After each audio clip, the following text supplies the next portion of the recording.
dreams we have, the love we share, this is what we're waiting for. All right, our next presenter is a first-time presenter and a first-time faculty member from the United Kingdom. He's been in network marketing with the same company for 15 years. He's a mega network marketer in the United Kingdom. He's also a referee in the Champions League soccer division. So I want you guys, for the last lightning round session, to bring the thunder for Mr. Wes Linden.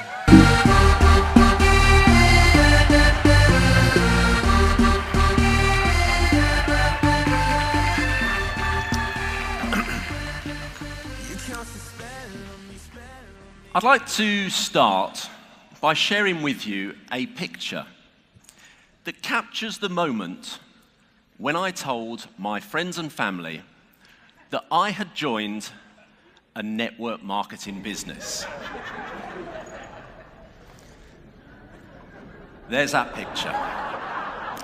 Now, of course, that isn't really when I told my friends and family about my business. It was actually from a game back in England.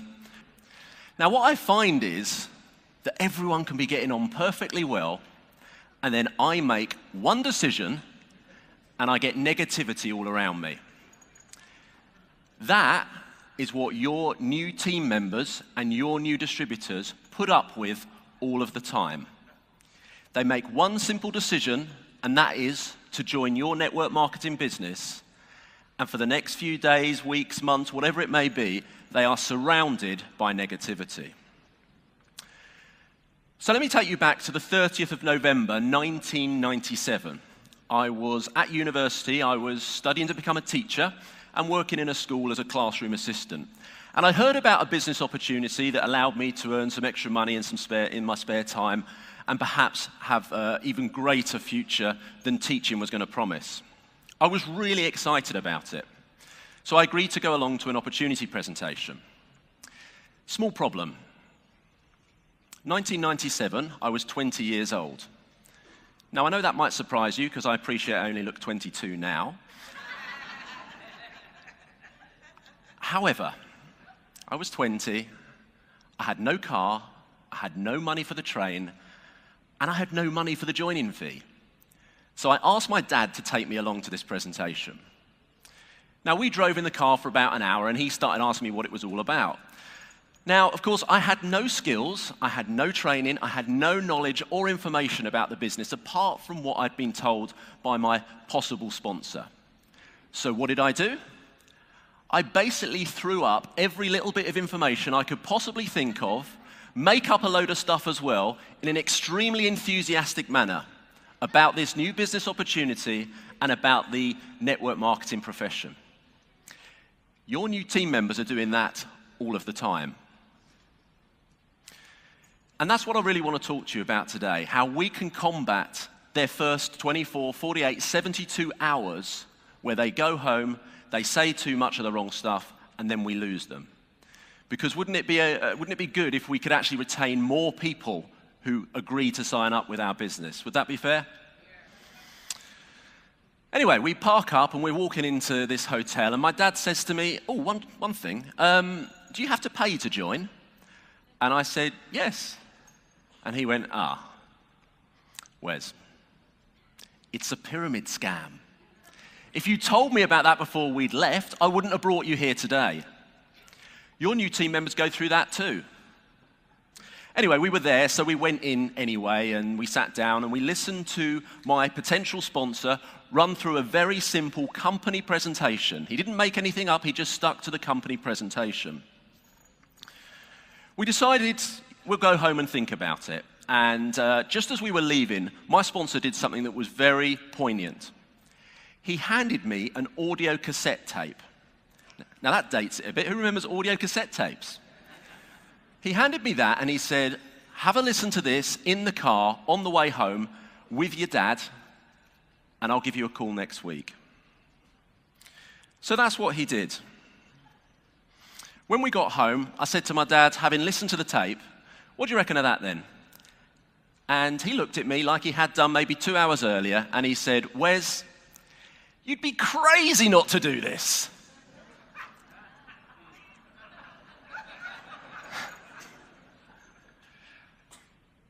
Now, I think we have this problem in our business. One decision from your new distributors can completely change the emotions of their friends and family.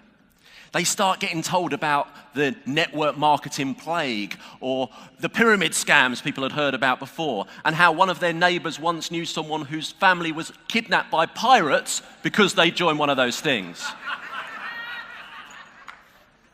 And then there's one group of very negative people. They step in with their negativity and explain to you what they think about the network marketing industry. And in England, we call those people the Guptas. Now, Guptas is actually spelled G-U-P-T-R. And what it stands for is generally unsuccessful people talking rubbish.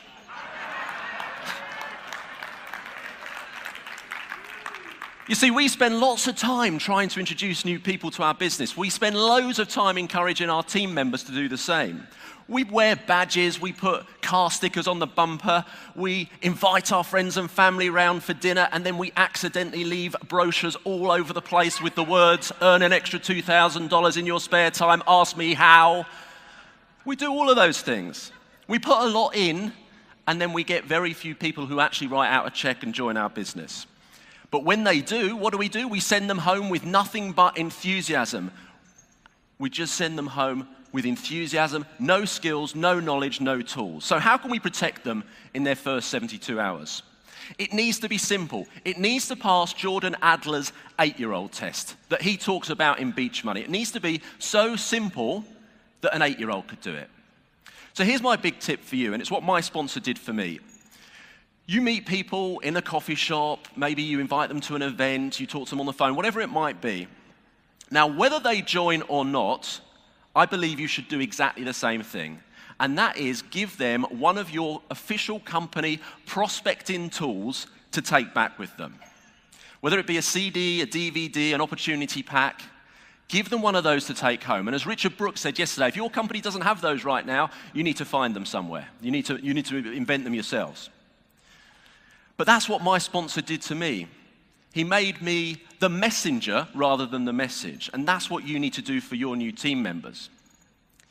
Now, if they've joined and they go home with that, you give them a fighting chance of not becoming target practice from their husband, wife, or partner.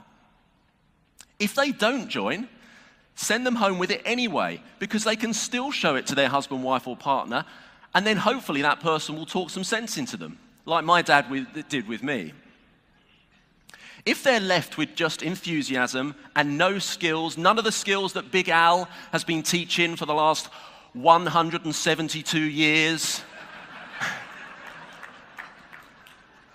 then they're out. Now, back in the UK, I've had this issue in my head for years that we don't make it simple enough to people. All I want them to do is give the tape or the CD or the DVD to their prospect or their new sign-up, take it home and just say to the person who says to them, well, what were you doing tonight? What's this thing you've signed up for? Simply say to them, look, let's have a watch of this, or let's listen to this together, so that they are simply the messenger. Anyway, I thought I'd put this to the test. Can this pass the 8-year-old test? So what I did is I got a load of children together and gave them some simple words to say to see whether they could do it or not, so that I could then, at our next company convention, prove to our distributors that if their children can do it, then so can they. So let's take a look at that video now, please.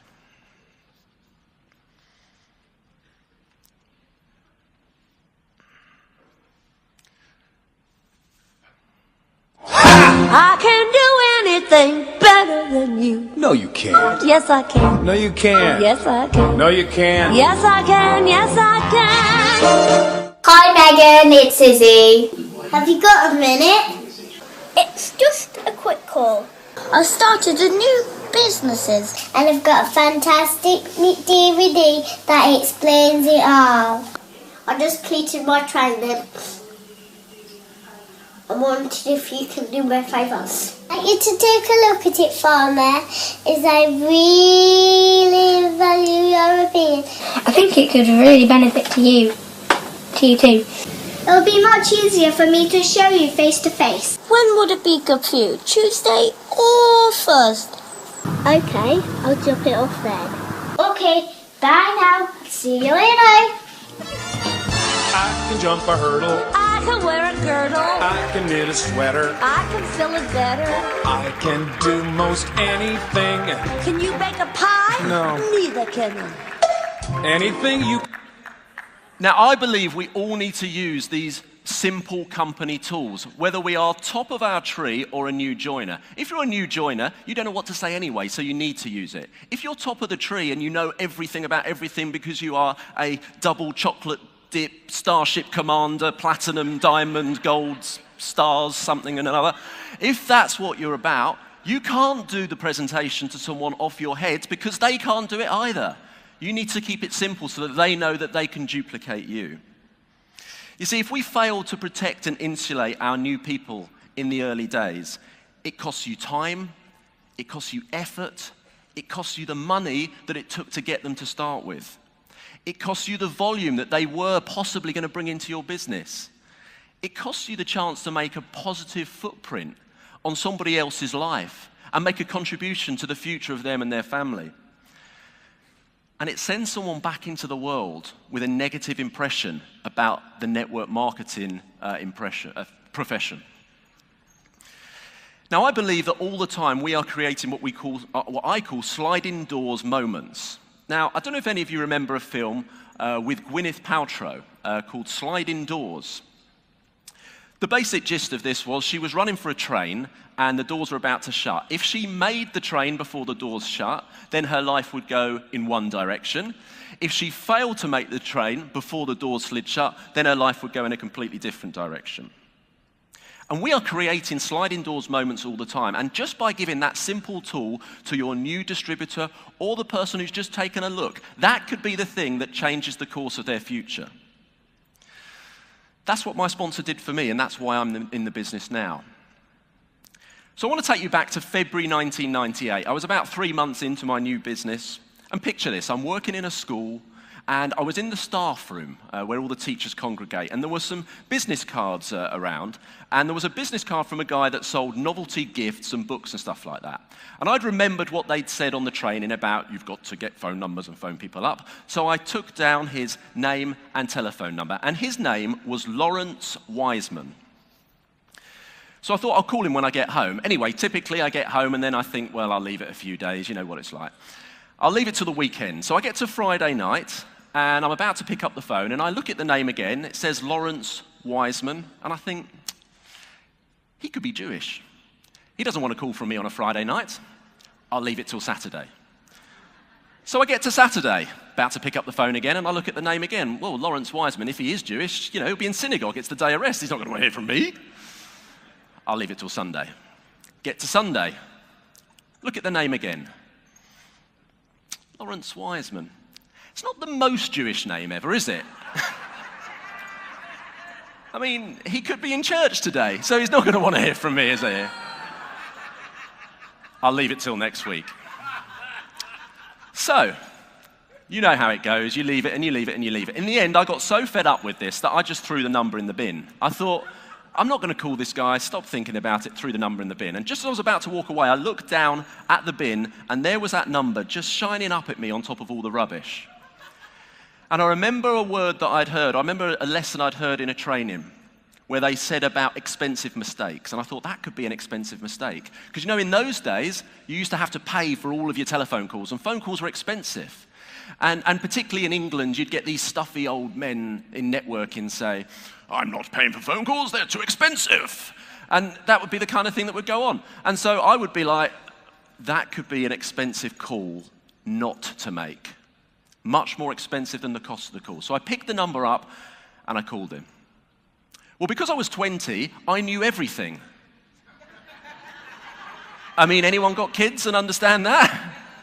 So I reinvented the wheel. I changed the system completely. I didn't bother with the company presentation. I didn't bother with the tape. I didn't bother with any of it. I thought I could do it better.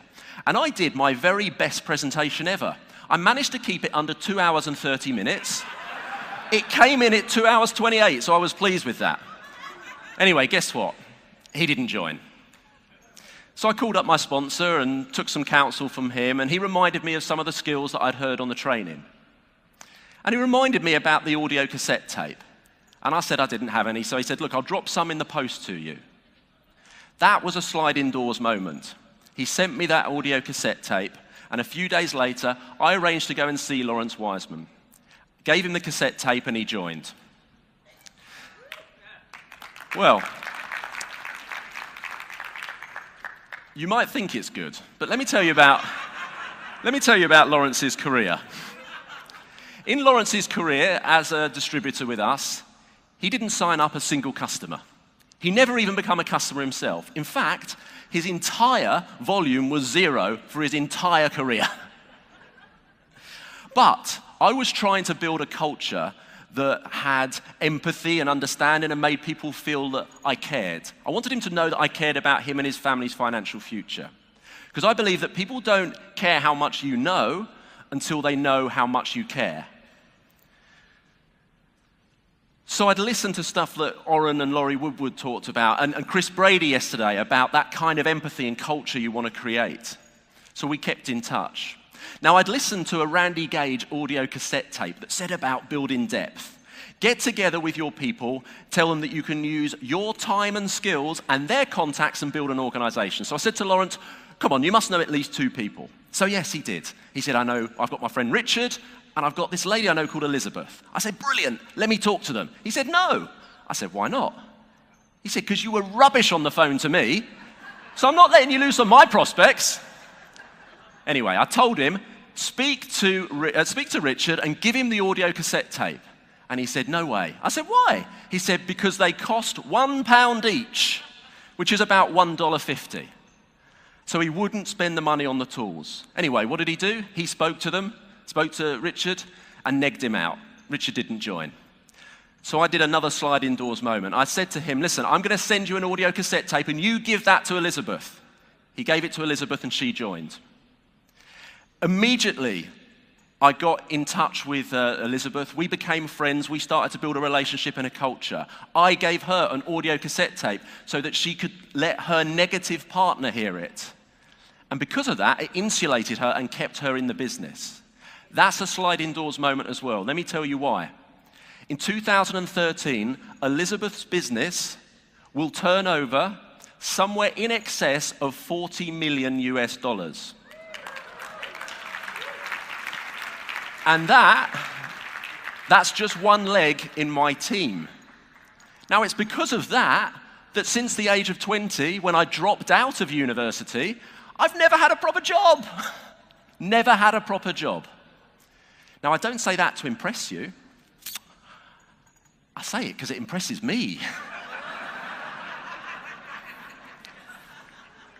So what about Lawrence? What happened to Lawrence? Well, when it came to renewal time and we had to pay to renew, which we had to do annually, because he was quite frugal, he decided he didn't want to, and he quit. Sliding doors moment for him or what?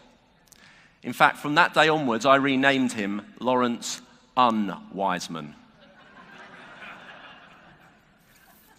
So what can your lesson be from this? Keep it simple. Use the company tools. Follow the system.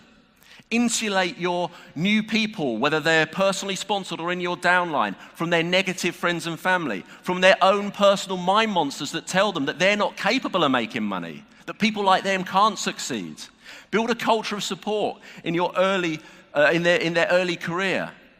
In their first 72 hours in particular, really build that protection around them. And I'm doing a breakout session a little bit later. I'll be talking a lot more about that. Now, if you do this, instead of finding yourself in a situation where you're on the field all alone, can you see me there? All alone on the field? Instead of having a situation where everybody leaves your business and you're on your own on the field, you can build a business where you have thousands and thousands of people around you. Thank you very much.